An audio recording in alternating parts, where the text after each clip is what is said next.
going? You want me to take that? Negative, not until the speaker starts. It's working. Good.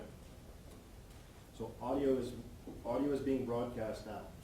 Okay.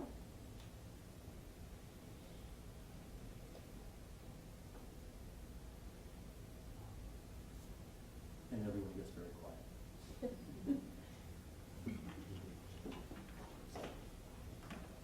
Is this on the way? Oh, no. Okay, cool. Would you like to sign it? Sure.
Teresa, this is already. And this table. No, it's in general.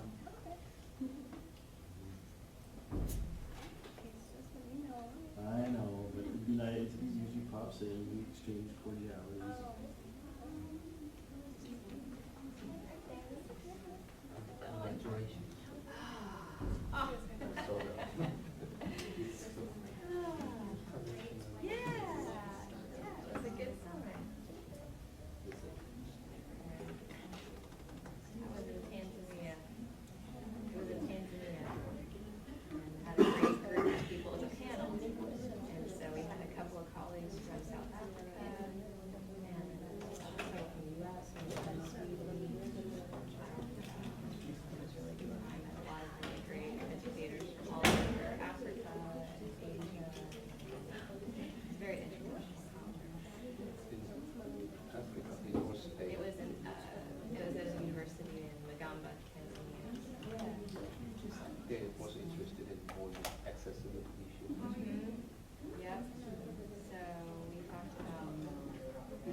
Well, I saw the picture of it. People were freaking out about it. Across the chapters, I don't know what the countries specs are. and It's so different educational settings, from higher ed it's crazy, to isn't it? other adult learning, corporate training, to K-12 and early childhood. So I really enjoyed getting to know. You're really happy. It was really Yeah, fun. yeah. So what's And the? the country is beautiful. We did some sightseeing, coast, got to go to the Toolbar, conference. Maybe off the top of the head. Up in the mountains. They have a very high incidence of Lyme disease. And then you're like, what's this? Virus, Just, getting water. I don't know. I'm gonna have to buy insurance on my phone.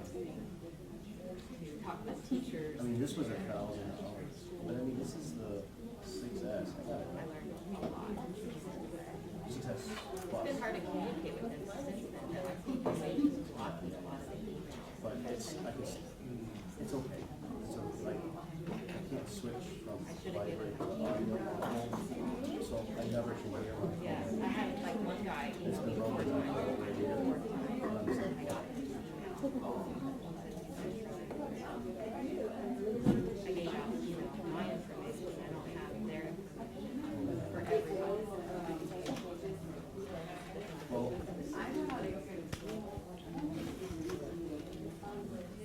I'm with Verizon. I need to switch with the service person. Verizon gets covered. I never have a problem.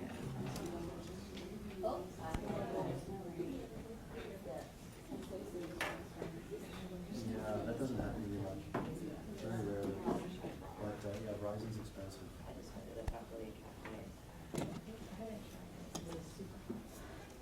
Okay, good morning, everyone. Thank you for coming out, those of you that are present with us, and those of you that are out streaming and watching this from your home, your office. We appreciate you being here. We appreciate you trying to learn more about accessibility. And as you can see, the topic for today is, are your course materials accessible? And just before I go into it, I just want to say this is our kickoff meeting for Emerging Trends for the first one this year. It's going how many years now, Linda? I think this is the fourth or fifth, might be the fifth. I think it's the fifth, yeah. So the fifth year of the Emerging Trends. So please come back often, and we do these about once a month. So appreciate everybody supporting this project.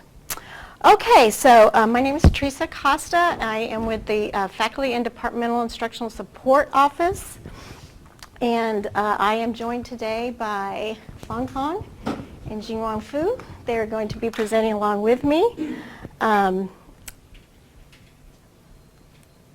What we'd like to cover today, just to talk about the challenges that we have with accessibility with our course materials. So today is just about course materials.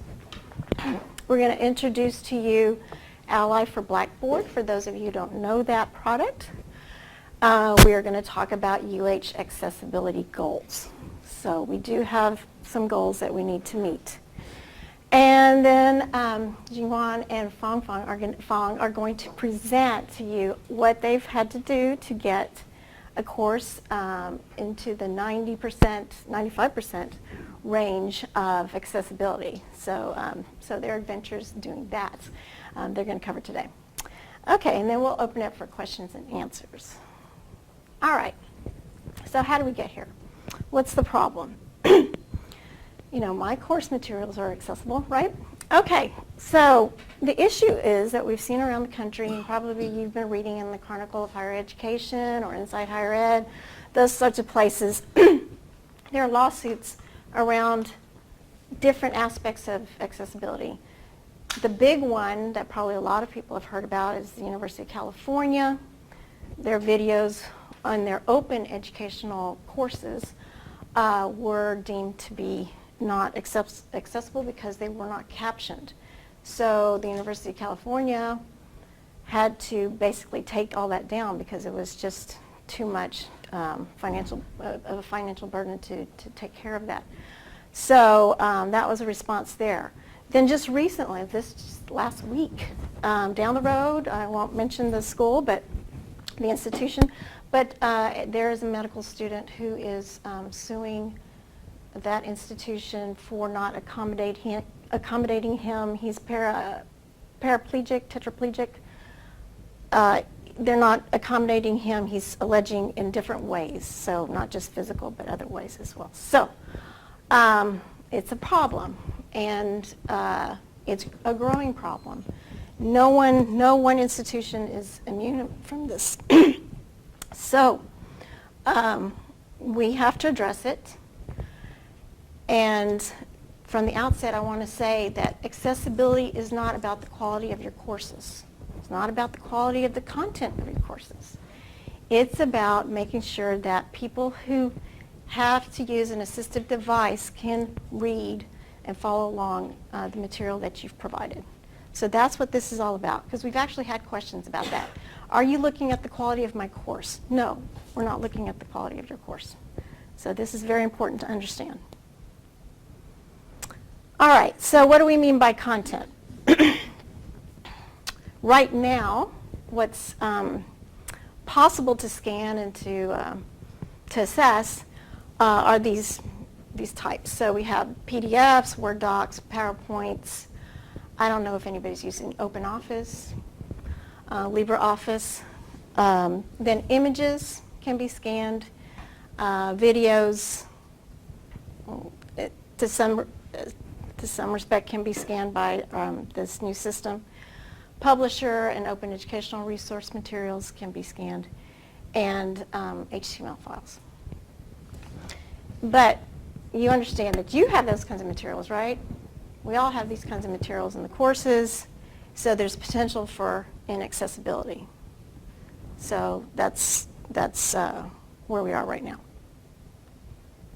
So how do we address this? How do we start? Where do we start? So when all this started bubbling up, we're like, how are we going to be able to scan all of what we have in Blackboard? Because we know it's a lot. We have content creation tools like in Microsoft and PDF makers. You have something that's called an accessibility checker. But a few years ago, those were, people really didn't know about them. When they did do it, they didn't really understand what it meant, what came up from the accessibility checker. So it wasn't really intuitive, it wasn't obvious where you needed to fix things or how to fix things. And at the time that we were looking at this, we had financial constraints. We always have financial constraints, right? So we just kind of waited around and were watching to see what the other schools were doing. And we started to look at our data and what we have, what information we have in our system. We know that we keep at least 2 years of coursework inside of Blackboard, but the content itself can go back many, many years. We have content that goes 2008, sometimes even older than that. So we have some quite old material in there. We have approximately 4,000 shells every semester, so that's a lot to think about and to deal with. That doesn't mean that they all have content, because a lot of these are instructional continuity courses, but still we can roughly say about 3,500. So 3,500 shells with content in them every semester. That's a lot to touch, right? So when we started hearing about Ally for Blackboard, we're in a Blackboard user group, so we talked to schools all across the country, and people were starting to talk about this Ally for Blackboard, either because they had been a target of an investigation or because they wanted to prevent an investigation. So Ally for Blackboard started coming to the surface. At first it was just Ally, and then Blackboard purchased it. So now it's Ally for Blackboard. So we started to review it, and the reasons we liked it, it integrates with Learn, so that's great. It works on the back end. It's going to scan the whole system. It offers solutions and alternatives to what content is there sometimes, and it educates the end user. So when you're using it as to remedy something, it can give you information to help you fix a piece of content. And this past spring, the UH system purchased it for the system. So now all 4 campuses have Ally, and we're in various stages of rolling it out to their campuses. UH Victoria is actually a little bit ahead of us at this point. Of course, they're probably our smallest of the campuses, but they decided to go for it, and they're in it, and the instructors are using it right now. We're a couple of phases behind, and I'm going to talk to you about where we are along the rollout. All right. So right now we are in phase 1 and moving into phase 2. Phase 1 means that we, like I said, we purchased it in the spring. Over the summer we started to run institutional reports, which basically gave us a baseline. So now we know more or less where we are. Phase 2, which we're moving into, is where we've turned it on for some instructors who have graciously offered to pilot with us. So they'll be working with the instructor feedback. That's what they call that in Ally. And then the last phase will be with advice coming from faculty who have piloted with us and are using it. The student version, which is to provide alternate versions of content when it's possible. The system can't always give an alternative, but when it can, it has some versions. So I'll talk about that in a little bit. We're going to start first with the institutional reports. So this is very much high-level, eagle-eye view of our system. So when we ran the first report, it goes back a year. So it goes back to fall 2018, and it went all the way through to summer 2019. And this is what we're looking at. We're looking at, does this have a pointer? Yeah. I don't want to mess this up. Oh, well, okay. So we're looking at 8,000 courses. Content is in over 500,000 pieces of content out there. And by content, we're talking about content that's actually displayed to the students. There's much more content out there because that's what's, you might have several versions of a syllabus, for example, and you don't display all those, right, to the student. You just display the latest one. So there's 500,000 plus pieces of content that Ally scanned, and then we got a score of 52% accessible. The content is 52% accessible, which sounds really weird to talk about in this way, and I'll try to explain a little bit more. So Ally tells us that if you use Ally and you do the things that Ally tells you to do and you try to correct, then we could get up to 57%. And this will be a little bit more apparent when we talk about the instructor side of things. You'll see where Ally can advise on some things, but it can't, at this point, advise on other things. So it's not perfect. It's they're working on it, but we could move the needle up to 57%. That is, if everybody did everything that they had to do according to Ally. But that just seems like very idealistic and not realistic at all. So I'm just sticking with the 52% accessible, and Sammy's shaking his head. You agree? Okay. Okay, so I'm going to stick with 52% accessible. So that's more conservative, okay? And that's a whole year's worth. Now, in September, Ally, and this is just how it works, starts over. So now we start with a fresh slate of what we have currently available to our students starting September 1. All right? So that's going to be much lower in terms of course shells that are available to our students, and lower in terms of content that's displayed to students. So now we're looking at 2,200 courses, and there I need to talk with the company because I think we're probably more than that, but just to get an understanding of what they mean by 2,200 here.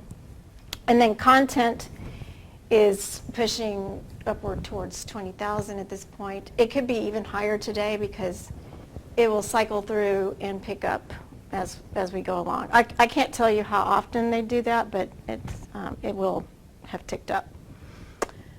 So at this point, our accessibility score without Ally, without doing anything, is 72%. So that's better, right? It's much better. It's like 20% higher. And it would be great if we could stay there. But as I said, everything's going to start ticking up, so the chances are that this is going to drop some.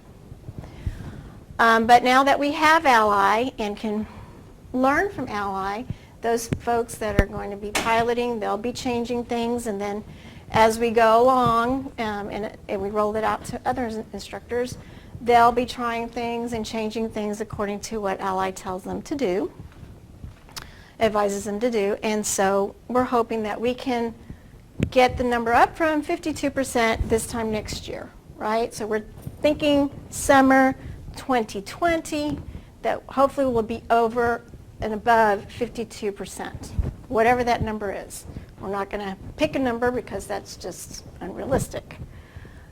All right. Any questions so far? Okay. So, Ally gives us the severity, gives us levels of severity, and it scans and has categories for all of this and gives us a nice clean little report. The major problem we have here and everywhere, we're not the only institution with this, is that folks over the years have scanned documents, whether it's a chapter out of a book or a handout or whatever it is, they've scanned it but they have not had it OCR'd or tagged for assistive readers. And so I'm going back to the fall 2018, 2019, so we can see the worst case scenario, right? So at this point we have about 26,000 documents that have not been scanned properly. So that's a major ding. Other things are documents are malformed. A lot of these are, do we have anyone for law here? Okay. A lot of those are legal briefs, cases, those sorts of things. Assistive readers, for whatever reason, don't like those. Hopefully those readers will catch up. But that's what that's all about. And then we have some things that are encrypted. They're just behind a firewall or something like that.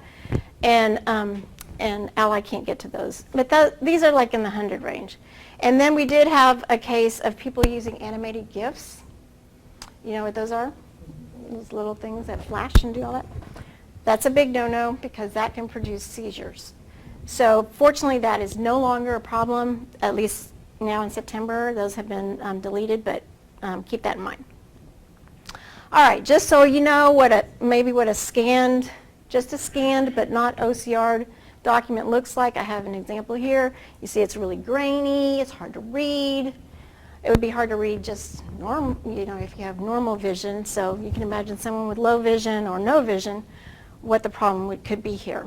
Now, I don't have time to get into any of the, what the best practices are for that, but we did actually have a session, and there's a video available on that, and we have that in our resources, and we'll make this PowerPoint available to everybody so they can get to that. So you can learn more about better practices with scanning there, okay? All right, so then going down to the next level of severity, which is major issues, not severe issues. A lot of those are around formatting styles, contrast, so color background and text contrasts, and just omissions, like you didn't tag something or you didn't put a header on a table, that sort of thing. So those are omissions. And so they get kind of picky with some of these things. I don't want to get into the weeds on this, but the big one being the contrast issues. So that background to text ratio is too low. All right, and then the minor issues, but still important to look at, and it could be a good start really to start cleaning up. This is what we call the low-hanging fruit. So some of that being like language set. What is that? Okay, so the language set I had to learn is, so for example, in Word, maybe you have not picked in your Word document what the language default will be. So you think it would be English, right? So for most of us it would be English, but there could be some folks that are teaching a foreign language, and the reader doesn't know what to do with that. So it'll try to present the material in English, but obviously will fail. And so that's where the problems come up. But this could also happen in an English text document if the language set isn't selected, then it's dinged. So it's just one of those things. If you have time to go ahead and set that in your Microsoft, or I think they have that in PDF as well, the Adobe, yes? Yes, yes ma'am.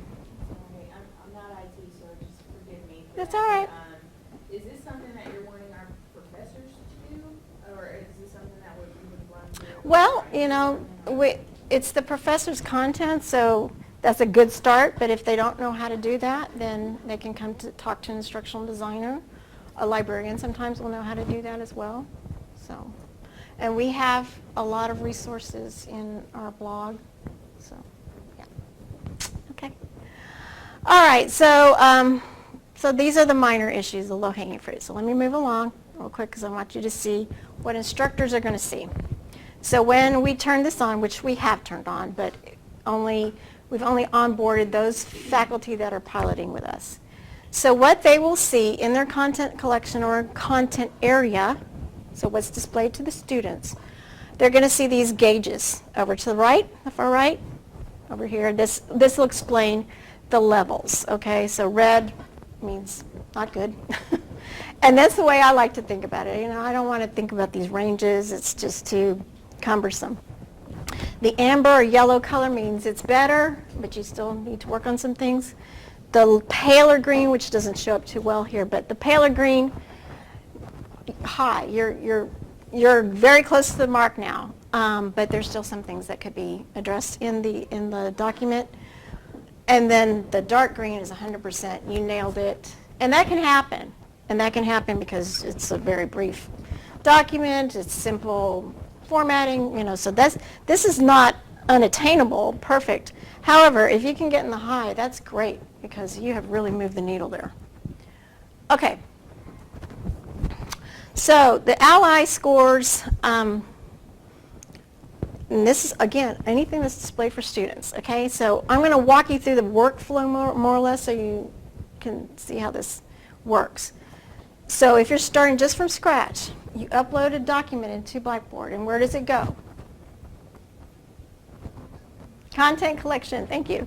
A lot of people don't know that. They just feel like, oh, I just put it, displayed it. It actually puts, you know, another file in your content collection. That's your repository. So the repository will then, in a few minutes after it's uploaded, you'll get that gauge, all right? You'll get the color, and then you can click on that gauge to get the report. So the report now, and this is just a really bad example, but it was an example I had that I could throw in here. So this is a PDF. It's not formatted very well. Basically, it's telling me I'm at 5% with this, really low. And the reason is, and it tells me, this PDF is untagged. Okay, so what does that mean? So then I can click on all the issues, and it'll tell me that it's untagged, but also you don't have your language set, and you don't have a title for this document. So these are some things that we could work on. But you'll notice that Ally tells us guidance coming soon for the language set and guidance coming soon on the title.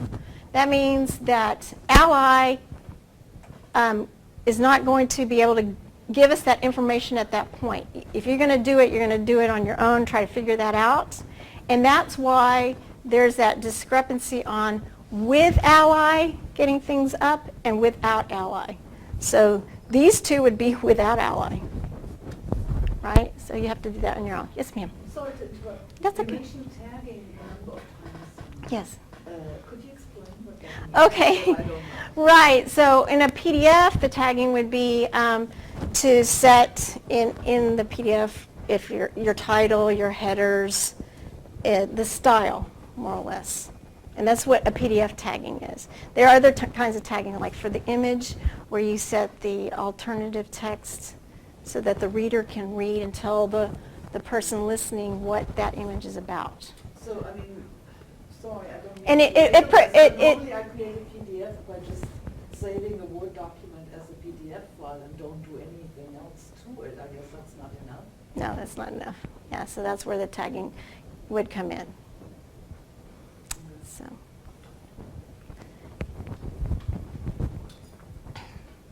And so, just like you're asking this question, what does this mean, tag? Ally Kit sometimes will give you an explanation of what these things mean. So their question here, PDF tags are hidden labels that clarify the structure of the document, the table, the heading, the paragraph. So it's just it's an extra step that you have to create. So, but sometimes the PDFs can be done. It'll do that tagging. So it just depends on what we're working with. Yes, ma'am. What about Word documents? Is that no tagging or no notification? Well, Word documents, the way you can get around that is by using the styles that you have. Okay. Yeah. So, and you have styles too in the Adobe. So, just you're talking about a conversion from Word to PDF, and I can't speak to whether that would automatically tag or not. I don't do. No, I think you have to. Yeah. You can use a full tag in Adobe, and it will automatically make it tag. But when it's just you change it Word to PDF, it will not be automatically tagged unless you use Adobe Acrobat. There's a tool to do that. There's a full tag. And they're going to walk you through some steps, and maybe not exactly what you're asking, but you'll see a little bit of this in a few minutes. Yeah. Okay. All right. So, and again, Ally's going to give you more information. In this case, it's asking me, does this original reside somewhere else? So it gives you some advice, some feedback here. So it's pretty neat. Then if you want to do this, take it, download it, and work with it offline, you can, and then you could upload it back in, and it will rescore the document. Sometimes it takes a little while. We found that sometimes it's slow or just hasn't picked it up for that cycle yet. And the next time you come in, then it's rescored. Okay, so that was the instructor workflow in a nutshell, really quick. Obviously, there are different kinds of documents, but I wanted to show you the most common type that instructors probably would be working with. So now, the phase 3, which will be, again, with instructor advice, because we need to know from you how much of this you want. Because what's going to happen is when you put out a document, you can give the students the option to have different versions of that document. So the options right now, and I don't know if that's too fuzzy, so I'm going to jump over here. You can get a tagged PDF in some cases. You could get an HTML version that you can just look at it in your browser. You could get an EPUB that you can put on a Kindle or a reader of some sort. You could get electronic braille sometimes. So it will convert very, very quickly. The audio files convert very quickly. I've seen like a syllabus convert in less than 30 seconds. It's amazing. And then the screen reader reads it. So that's very, very cool. So, and it's not too robotic, which is the nice thing. It's a human-like voice. Okay, so that's coming. But again, we want to pilot. We want to see how faculty are reacting to this and working with this. And then we want to get your feedback on the student side of this, because the faculty have to actually listen to an audio file or look at the HTML. They're going to have to look at the different versions to make sure that there's a good match with the actual content. We don't want to upset the apple cart, with students getting the wrong information from one of these versions. So quickly, the bugs and things that we've seen in our 6 months of testing, more or less. Like I said, it's sometimes the corrected version is slow to update on the rescoring. Ally doesn't work with Edge. I don't know how many people use Edge, but it doesn't work with Edge. And sometimes the reports are a little bit hard to interpret. Like all those little categories, we had to really dig in and try to find out what all those things meant, and sometimes they still don't make a lot of sense to us. Because we're not, we're instructional designers, but we're not necessarily accessibility experts. All right, and then I do want to have a big caveat here on STEM and special content. The alternative versions may not be correct when we're talking about notations, symbols, music scores. They say flat out Middle English doesn't work here. So, there could be some issues there. And so the faculty who are teaching with that in any kind of content, they're going to have to double check on those alternative versions. So that's a little extra work. However, Ally does offer some opportunities. It's really cutting edge. It's pioneering technology. So they're changing with us as we give them feedback. So I think this is really great. They have a very committed Blackboard sub-team on this. They want to hear from the users, all types of users. This raises awareness of all the different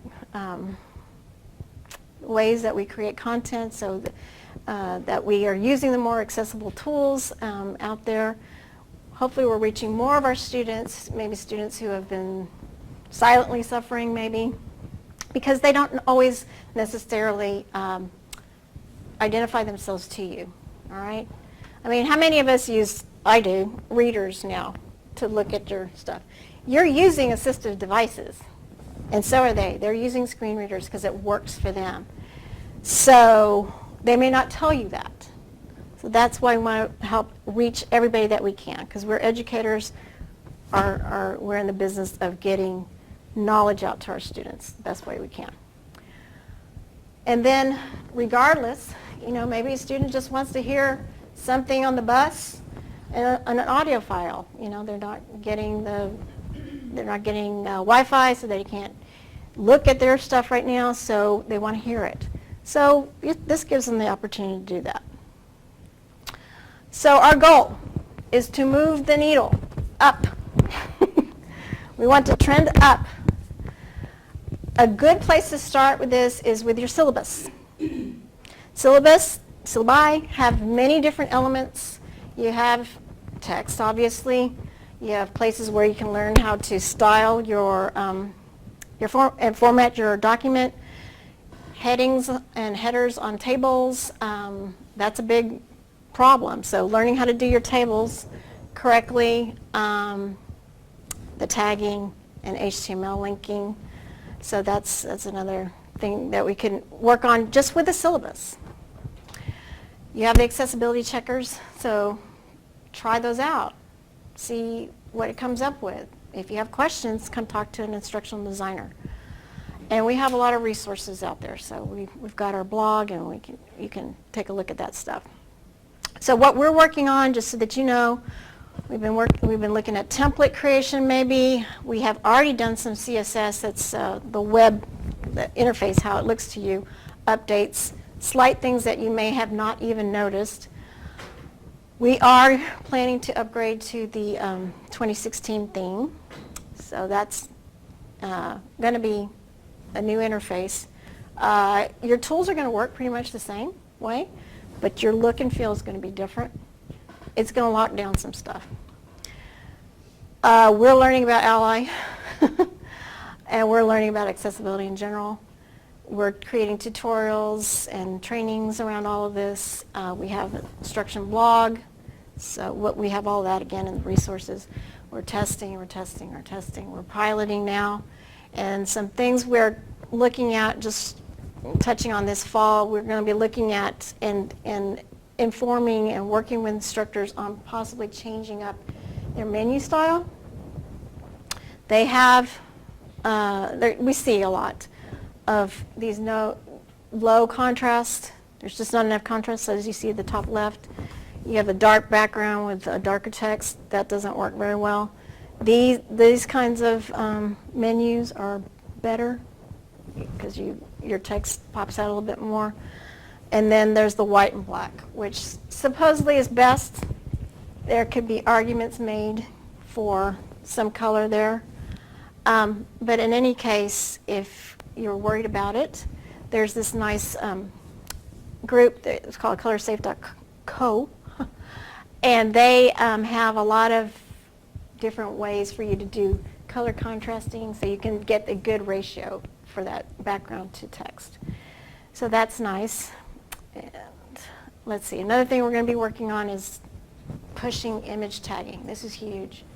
Your images have to have alternative text for the screen reader to know and explain to the user what it is that image is about. So we're going to have some tutorials and things around that. And like I said, the 2016 theme is coming. These are the things that it supposedly will do, and people are happy with it. We're just slow to adopt it, just because it means changing. Jackie's shaking her head because she's changing all of the tutorials as we speak and instructions so that it will have that new look and feel. So, but the 2016 theme moves the needle, so that is really important and why we want to do that. All right, so wrapping up, we need to move the needle, get it up from 52%, run those accessibility checkers, start tagging your images. Come talk to us about scanning, so we'll work with you on this. Also, librarians are well versed in this, and some of this is because people are just scanning chapters of stuff out of the books, and if you just go to the librarian and they can put it in a course reserves and put it in your course through our ARIES system, then you don't have to worry about that. It's done. And anyway, and just learn more about accessibility. We'll be having things and trainings and stuff, so I want to turn it over now to Jingyuan. Okay. Thank you. Okay. Thank you. Okay, good morning, everyone. I'm Jingyuan Fu. I'm an instructional designer from Class Office of Educational Technology. Our office have been working with faculty to assist with improving course accessibilities. And most recently, we have been working on these two courses with the help of Ally. They are the Chinese Popular Culture course, and the instructor is Dr. Melody Yunzi Li. And the other course is our class online teaching program. Is anybody taking this course right now? Okay, we do have a section in this course that covers the content on how to create accessible course content. So if you haven't done so, we encourage you, we really strongly encourage you to take this course. And you can register at any time. Just contact our office or get on our website. So what we did with these two courses is, with the help of Ally, we were able to get access to the accessibility report of the courses. So just now, Teresa showed you the institutional accessibility report. And here, I'd like to share with you a specific report for this Chinese Popular Culture course. And this is actually the before version, like before we fix all the issues that was identified by Ally. As you can see, so in this course before, there were 65 course content items in the course. And the accessibility score without Ally was 87. That was actually good. Yeah. Yeah, that was a good score. So still, there are some critical issues in the course. Like the document is untagged. Let's take a look. So in this course, there were 4 documents that were not tagged. So what we did is we downloaded each document and fixed it, make it a tag. And if a document was not OCR, then we downloaded and made it OCR. So we went through the process of just checking all the files or images, documents with issues, and we fixed them as much as we can. And here is the accessibility score for this course after we fixed the majority of the issues. So right now, it is 95. That is a pretty good score, but not perfect yet. And we are still working on it. Our goal is to make the course as accessible as possible. Because as Teresa said, accessibility is not about quality. It's very critical to your students' success in the class. So we want to help with that by improving the course accessibility. Sometimes a little bit improvement can really mean a lot and help a lot for your student to succeed in the course. Next, Fang and I will show you some examples in the courses and how we fix it. And we will also share with you some practical tips that we concluded based on our own experience of using Ally. I will focus on images and YouTube videos, and Fang will talk about the PDF files as well as some other documents. With images, there were not a lot of issues, but the first very common issue is the image does not have a description, means the image is not tagged. The alt text is missing. With all the images in Blackboard, what we need to do is just go to the image editing and fix it. Like here, this is an image so that was actually the image, and then this is image editing, the interface of image editing. And what we did with the image is we just put the alt text there. But there's something tricky that I want to share with you. If you go to the image editing, you will see two fields. One is called image description and one is title. Keep this in mind. The screen reader is looking for the alt text in the image description part. So be sure to put your alt text in the image description. As for title, you have the option to leave it blank. However, if you prefer to give the image a title, make sure it's different from the image description, because the screen reader would read both if you have both. This is another problem with the image description, and it was identified by Ally as a separate problem. So Ally described it as there is alt text. The image contains text that is not included in the alt text. So that basically means the image, the description part is not descriptive enough. So this is an image in one of the courses. And what's the problem with this image? We can see there's a lot of text on it. So if the instructor wants to use this image to convey some important information to the students, that could be the issue. That will be an issue. And so what we did with this image, since it doesn't have a whole lot text on it, so we just included the exact same text in the alt text part.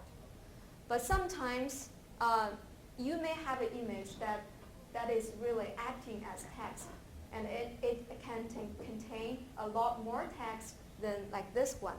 In that case, what you may want to do is to describe the image as clearly as possible in the content, and then provide a short alt text. That will be more convenient for students who use screen readers.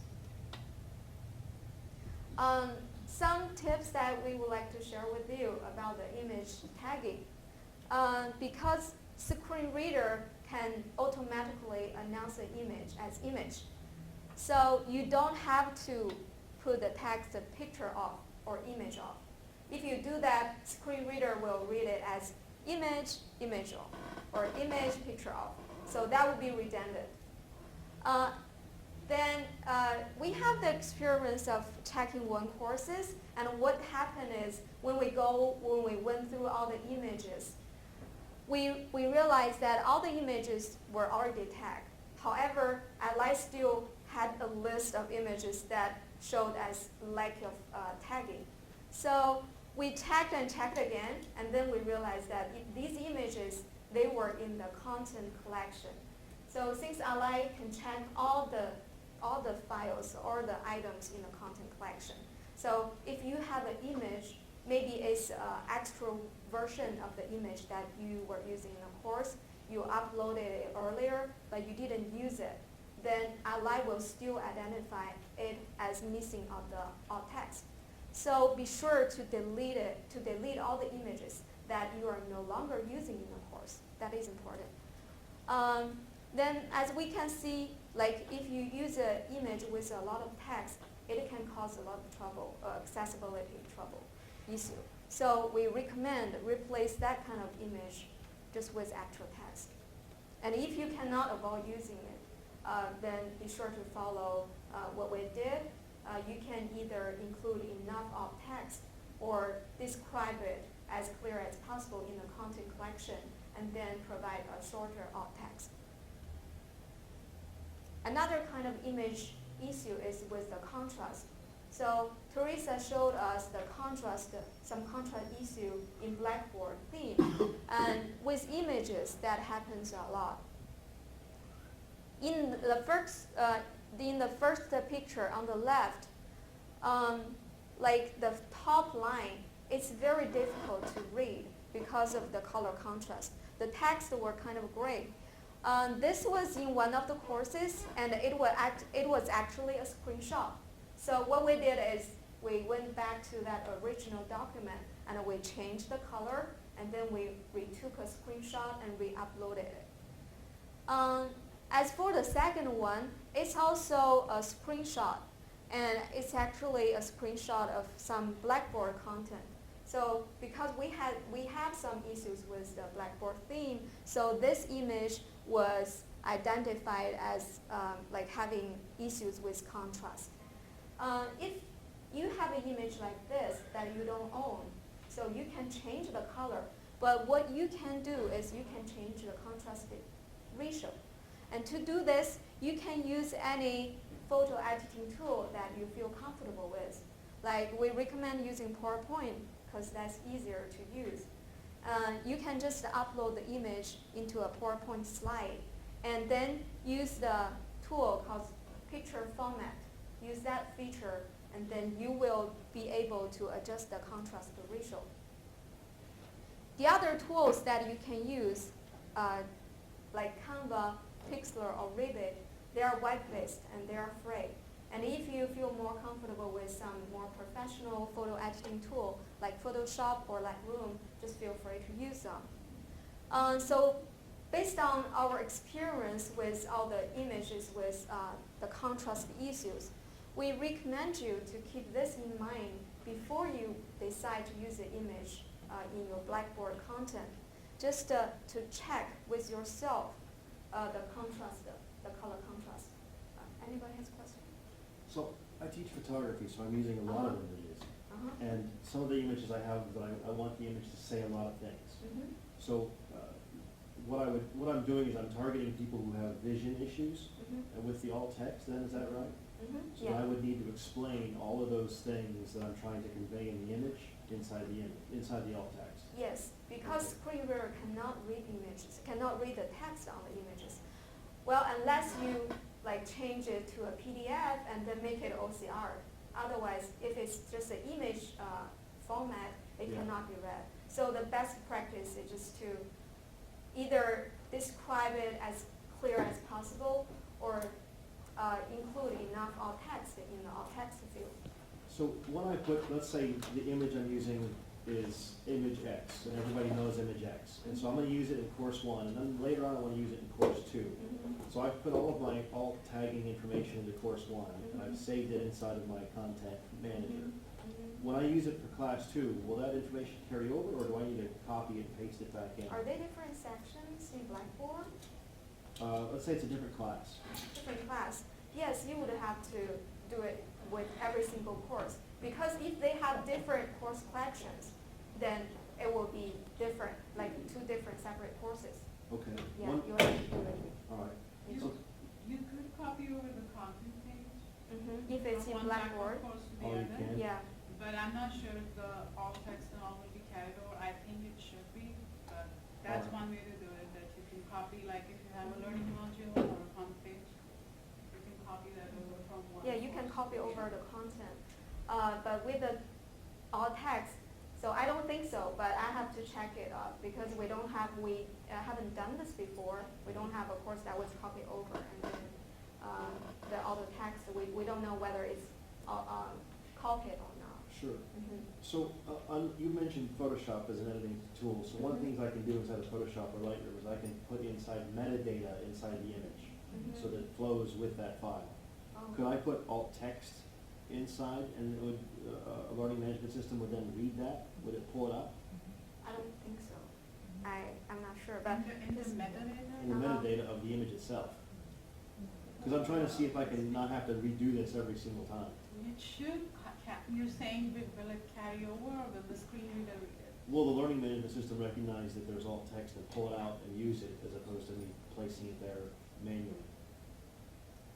I'm thinking probably I'm not. not sure about Mm, that. we can check with that. So one thing that, if you have alt text, Uh-huh. it should be succinct, right? You don't want to put the whole description, so I guess you could do the keyword in the alt text and then do the description of text of the image. Will the screen reader read that? Like, let's say there's an image and then the description at the bottom. Like You mean in at an the bottom item. of the image? Yeah, so in an item, let's say you upload an image and then you're adding the description. I don't think so, because Blackboard has its own formatting of adding the description. So we can test with that. Yeah, and we can see. So far, what we did is just we follow the Blackboard. We go to the image editing, and then we just fill in Yeah. the description. You mean if you have an image and then you have a bottom of Right, text so like you to do an item Oh, in Blackboard, you no, upload because an it's image, and then uh-huh. you put description below there because maybe Mhm. you have a lot to say about the image. Yeah, I see what you mean. So when the screen reader read it, it still cannot identify as auto text, as alt text.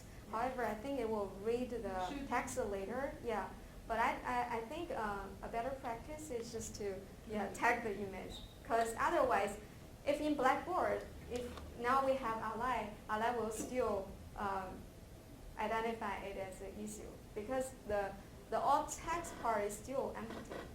It's still blank. Oh no, I'm not saying that leave it empty, but Uh-huh. just give like a short description, like, all text is supposed to be, succinct, I think. But if you really want to describe the whole image, then have your alt text with the keywords and then have the description. I think that should be fine. Yeah. Mhm. It depends if there's any other text on the page. If there's other text on the page, it's gonna read left to right. So it may separate that text that you added. Mhm. If there are other words to the left of it, it's gonna jumble it together. Yeah, no, but I'm just talking about this one item, image, and like a little text at the bottom that, if item gives you a description box. Yeah. That's what I thought. Yeah, I think that should be fine. Mhm. We can Yeah, we can test with screen reader. screen reader. Yeah, sometimes it depends on the order that it reads. Like in the PDF, the order is important. Yeah. So keep this in mind. Just check the contrast ratio yourself. So because it doesn't tell you like how much the contrast ratio should be. Like if there's a number, that would be good. But there is no instruction on that in Ally so far. So you will have to use your best sense to judge the ratio, whether it's readable, whether the text is clear enough to be read. This kind of issue is not that common. However, so Teresa mentioned now we don't have this kind of issue in Blackboard. But so in the future, when you build your course, try to avoid using images like this. This kind of image can induce seizures for people who have photosensitive diseases like epilepsies. These images are usually image with flashing or blinking, or image with some intense patterns. Maybe you cannot see it clearly because I deliberately make it smaller. Because for some people, I don't know, maybe we have audience who may feel uncomfortable seeing picture like this.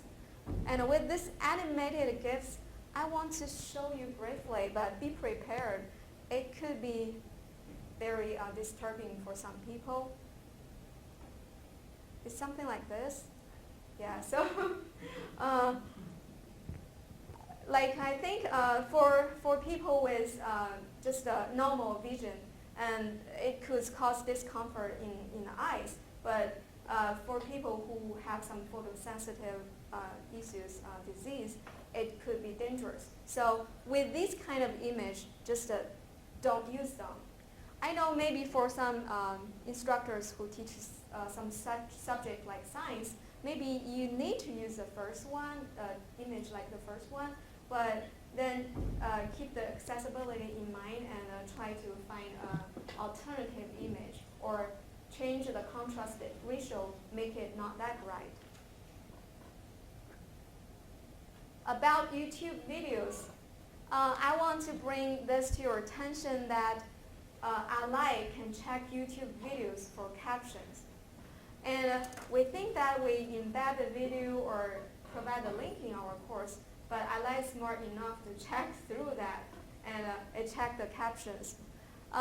One big problem is Ally doesn't consider YouTube videos with auto-generated captions valid captions. So that could be a problem. So if you have the video yourself, it's a video of the video, you own your video, then we can caption our videos in several easy steps. I want to bring this up. So we mentioned this in the other session of our emerging trend that feature accessibility. This is an accessibility cheat sheet on YouTube videos, on Caption YouTube videos. Just following these several easy steps, and you can have your video captions just more precise and easier to use for your students. So if you log in your YouTube videos channel, just go to Video Manager and then select the subtitle or CC. Then you will see this interface where you can make any changes to the text that were automatically generated by YouTube. And after you read everything and proofread everything and make sure it's exact and precise, then you can just submit it. This kind of caption will be considered as valid captions by Ally. But sometimes you have a video that you want to show your students, but you don't own the video. And in that case, right now there are two solutions. So first, you can contribute subtitles or translations to a video that you don't own.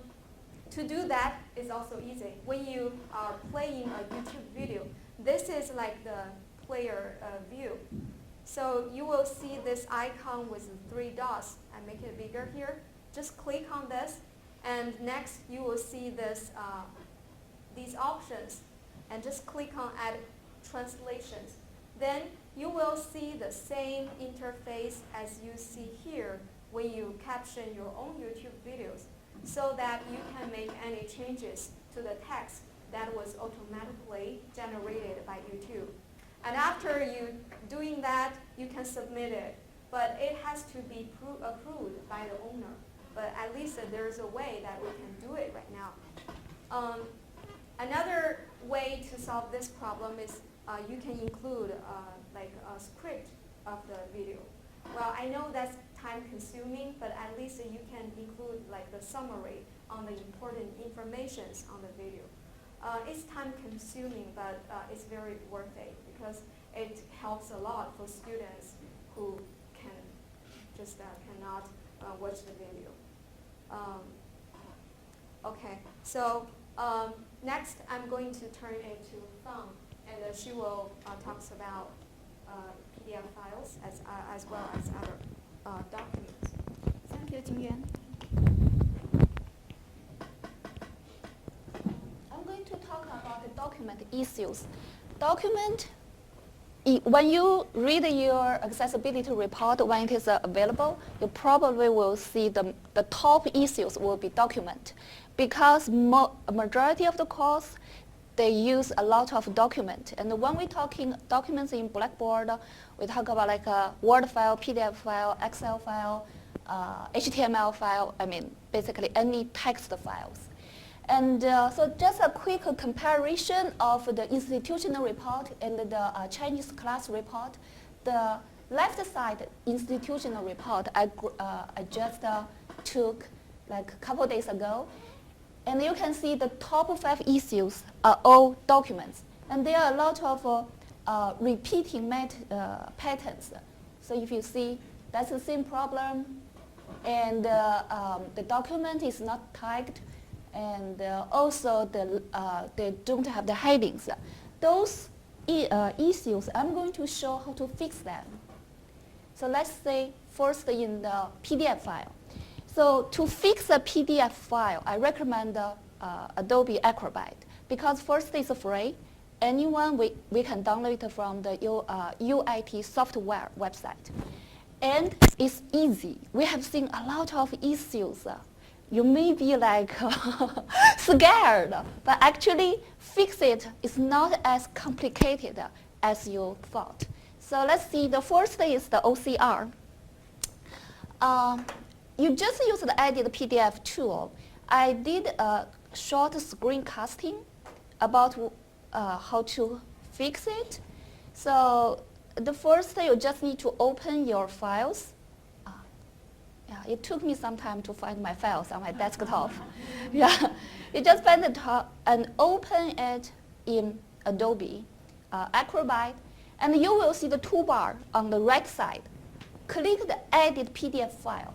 This is not very clear, but you can see here. Actually, it's showing the converting process. It goes one page by one page, and does it for you. So you don't need to really worry too much. Yeah. So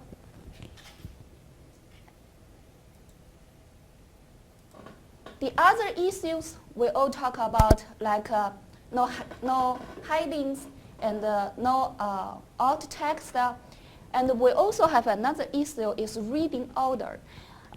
Sometimes it's very important because the reader has to follow a certain order to go through your document, like from left to right, like Linda said, and sometimes from title to headings, subheadings, and then the content. So if your order is not clear or well organized, it will cause the reader to jump between the content and make the students very confused. So how to fix them? So first, there's a PDF toolbar, and within the toolbar, there's a tool is accessibility tool. This is the icon. If you don't see this icon, click the more tool icon at the bottom and find it and add it to your toolbar. And then you just go through those process, auto tag. Click that, it will give the text to your PDF. And the other is set auto text. You click that, it will go through the images is recognized and ask you to put in the auto text. And the reading order, you click that, and it will label which one is the first, which one is the second. If that doesn't make sense to you, you can just manually change that. And another issue is the language set, as Teresa already mentioned, because it is very important if the reader don't know which language to use. It is also pretty straightforward to fix that. This is another screencasting I did for how to set the language, the right language. So you just open your files and go to File Type, and then there's a Properties.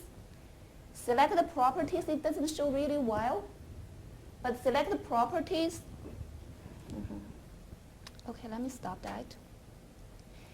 Just go through the text. You go to File Type, you go to Properties, there's Advanced tab. And under the Advanced tab, there's a Reading Options. And there is a drop-down box under Language. Click that, it lists all of the language. You just select which one you want. Okay. Then what do you do, and this I would encounter quite frequently if there are multiple languages in one text? Oh, okay, that's a good question. I think for English, the option, it maybe give you the option that English with Acrobat or something, but I don't think you can set like the reader can be freely jump from one language to another. So if you use multiple language in one file, are you going to make a translate, say like you have Well, a Chinese? Let's say I have a PDF of a scholarly article Mhm. that then has quotes from the primary source. The quotes will not be translated, they will be in the language Mhm. of the primary source, but the secondary literature article might be written in English. Mhm. So that I cannot change. Yeah, you can't change. Yeah, you're right. But in that way, I will say you may have to translate the foreign language to English But in it's, some. that's what the student is supposed to be able to do. The students are I mean, supposed they're to supposed read be able those to foreign read that, language. Be able to read that, so I'm not going to do That's that a good for them. challenge.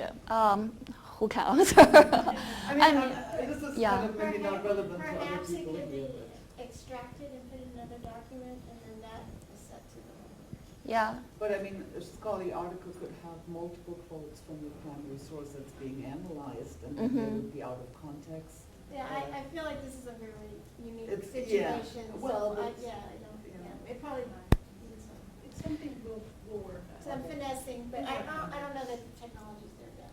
Yeah, I think it's like it's still not as smart as our human beings. Again, we're pioneers.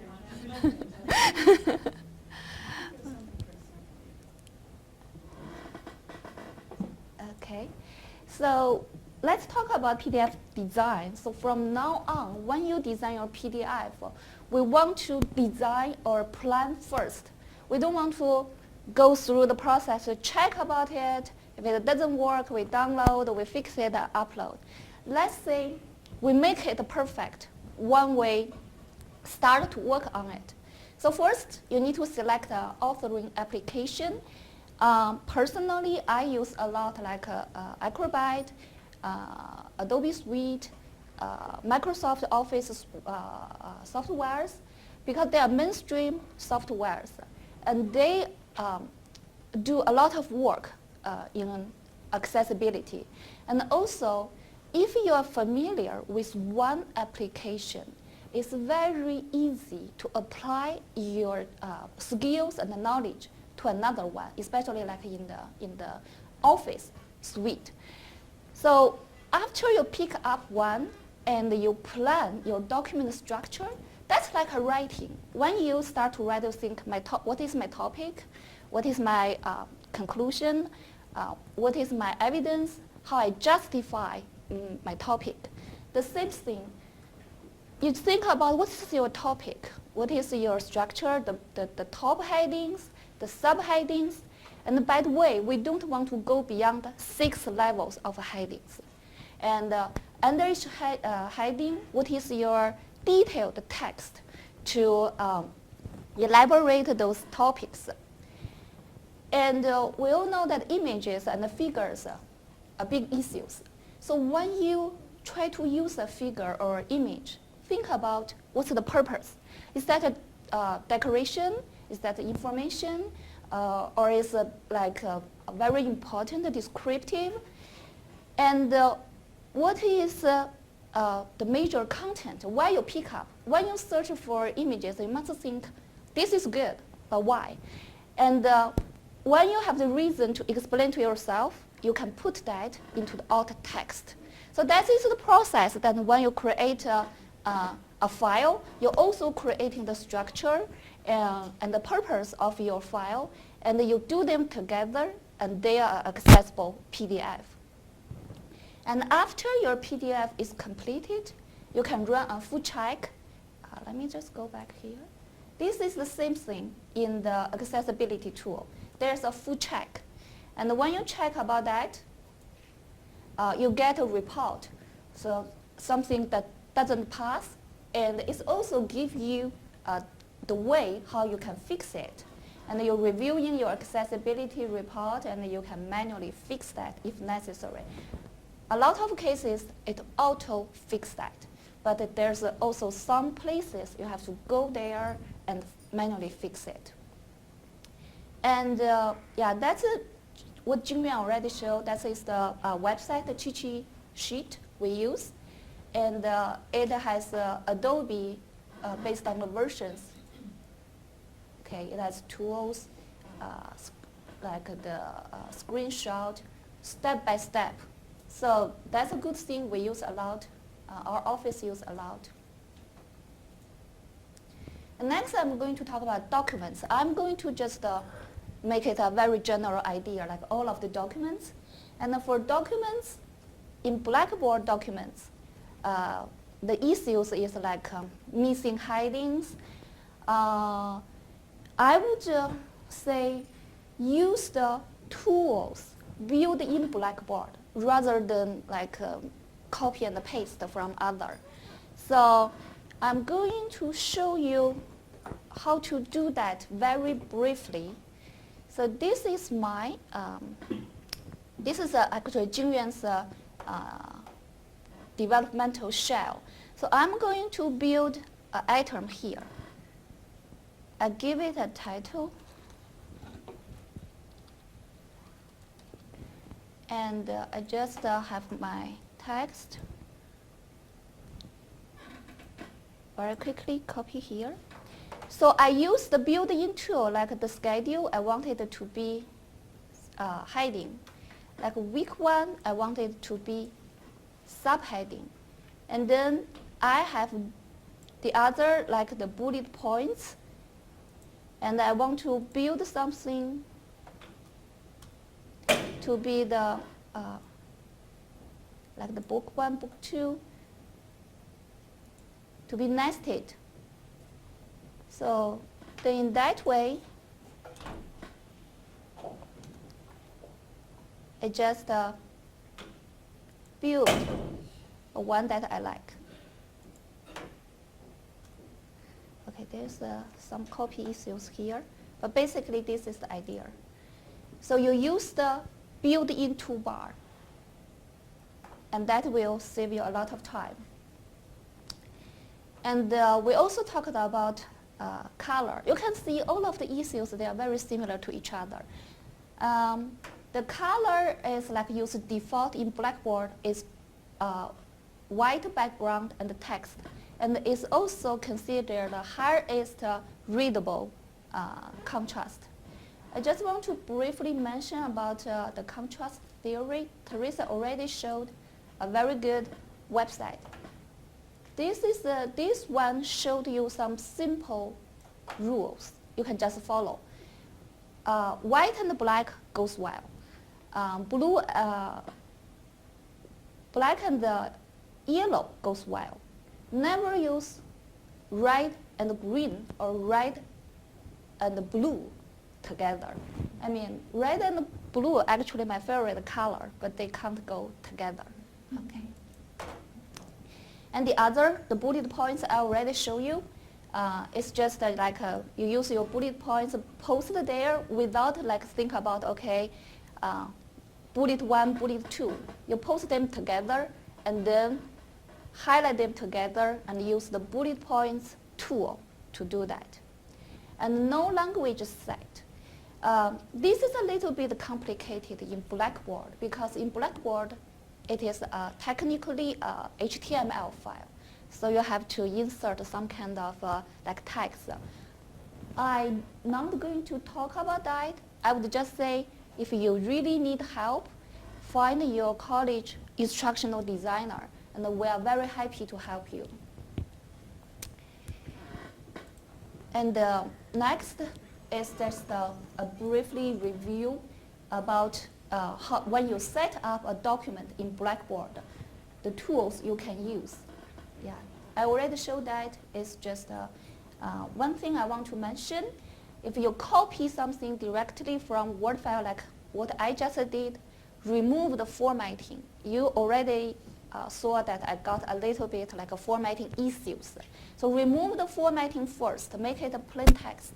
This is the remove formatting icon. It's in here, if I show you. This is the remove formatting icon. Use that and then apply your formatting with the Blackboard tools.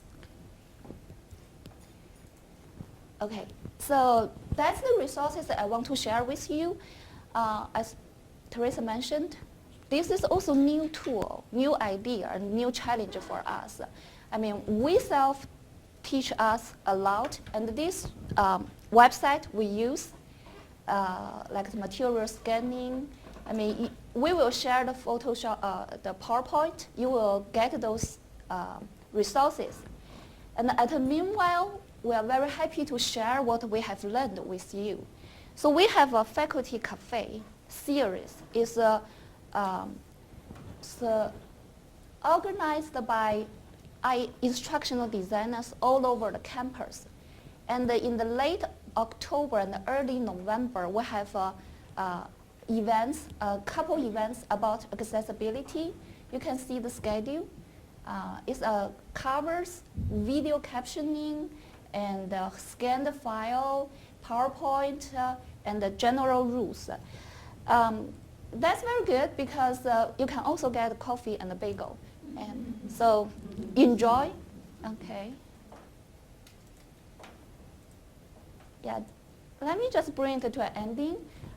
Thank you very much for participating in this event. I know it's not easy because it sounds a lot of work, but that's the thing we have to do, and I very admire your courage and your willingness to do that. Thank you. And if you have questions, feel free to ask. If anybody hasn't signed in, please sign in so I can make sure you get the copy. Any questions? No, really. So, lot to cover. Yeah.